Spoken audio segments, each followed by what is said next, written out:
Of all the things I did not want to do for my wedding, the one thing we ended up doing was they had a bachelorette party at a bar for me. Obviously, I'm not gonna have a party at a library. So we had this bachelorette party at a bar and we went. And I had about 4 or 5 women with me, and I know I should have been just like going crazy and getting drunk and having a crazy time, but I'm a sentimental person and I'm a thinker.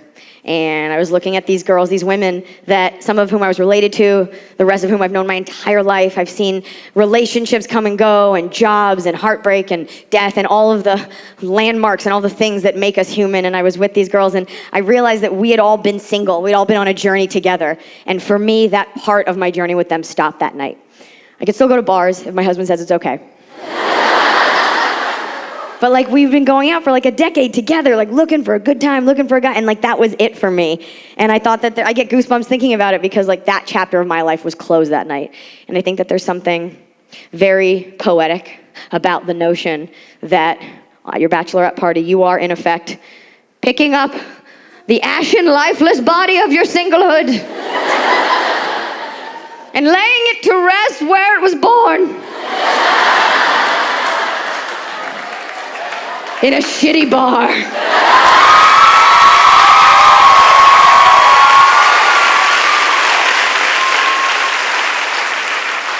And it's not that I would never be at another bar again, but I would never be at another bar unmarried. I mean, I don't know, but I would never be. I'd never be at that time, like that was it for me. And I looked around the room and there was a group of girls, same amount as us, in their 20s. And they were over there. They looked amazing. And they were over there. And I was staring at them. And they're like, who's that old lady staring at us? Because they were us. And I remember so fondly being that age and going out and all the trappings of it. I know so much about it. I wrote 4 fucking Netflix specials about it. And that was over. And I was reflecting on those years versus these years as you get older. In your 20s, you should just know you will never be as close to other people, let alone other women, as you are in your 20s. You will have good friends, you will have book clubs, you will have all this stuff as you get older. But in your 20s, you've just come out of high school or college. You're very close to the realms of academia, and you are hive-minded. So you are in each other's shit. You know everything. I know who texted who. I know he's my boyfriend. I know who you are. I know who you like. I know like you. You're my best friend. You're my best friend. Matching dove tattoos. Make them fuck. Dove tattoos. Right there. You're my best friend. I love you so much. And boys ask you dumb questions that you'll tolerate because you don't know any better. When you're in your 20s, boys will ask you, like, how many guys you slept with? Nobody asks you that in your 30s because the answer is gross.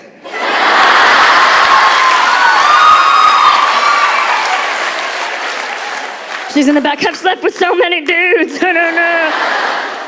I feel empowered. But in your 20s, you're right there, and you're in that mentality. You're right there, and you're so intertwined, and you make pacts. Like, we're going out together. I don't care if you meet aboard. We're going to go home together. You're my best friend. You're my best friend. We're going out. Hold my hand. We're going out together. Tie your hand in mine. Going out together. You're my best friend. I'm a Sagittarius. You're a Pisces. How does it work? I don't know. It just does. Text me, you get home. You text me, you get home. Well, that's right. We are home. Well, that's right. We live together. Roll over. I'm my best friend. You're right there. People shit on women for some reason being 30. I understand there's the whole egg issue, but society is not kind. They're not kind to women as they get older. Men, shitty men, not the good ones that are here, don't like it as women age. And I gotta believe it's less about the fact that you're older and it's more about the fact that when you're older, you don't put up with bullshit. And they don't like that. They don't like it. Smart guys don't have any bullshit. I was at a bar the other night. Some guy walked up, he goes, hey. And I was like, I don't buy it. And I just walked away. But moreover, you're close and you're a cluster of girls and you go out together, and no matter what plans you make, there's always that one girlfriend that breaks away from the pack. You're like, we're here for safety. She's like, I'm just gonna go talk to him. Some fucking idiot with the dumbest line, but you're in your 20s, so you'll listen to it because you haven't lived a life yet. You're like, I'm just gonna go talk to him. He's like, yeah, come on, I'll tell you about my company, Herbalife, let's go, I run. And she's not making your job easier. You're also out to meet a guy, to have fun, to have a life. And you're like, get back here, Cassandra, no. And you have to endure this fucking piece of shit being like, why are you guys being such bitches? And all you're trying to do is protect your girlfriend. You're like, get back here, because she's not awake. Come here, come here. We will do anything. When you're younger, we will form a phalanx around a fallen girl, like,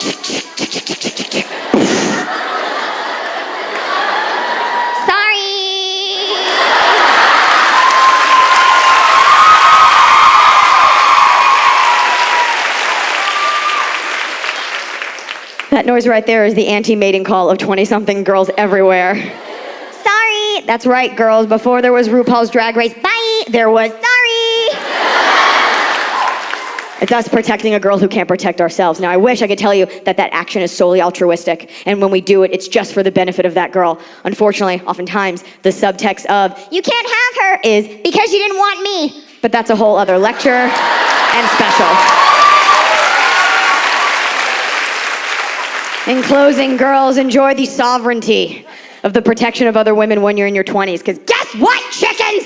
After 30, it's not that we don't love you, haven't spent a lifetime with you, it's that we're sick and tired of your bullshit. Jamie, we're tired of following you around looking for you at bars when we should be out doing our own thing. We're exhausted, our patience has run thin. So is this delicate under eye skin, I'm finding out. We're tired. After 30, we are not your keepers anymore. After 30, we're gonna be like, go with him! We wanna see what happens!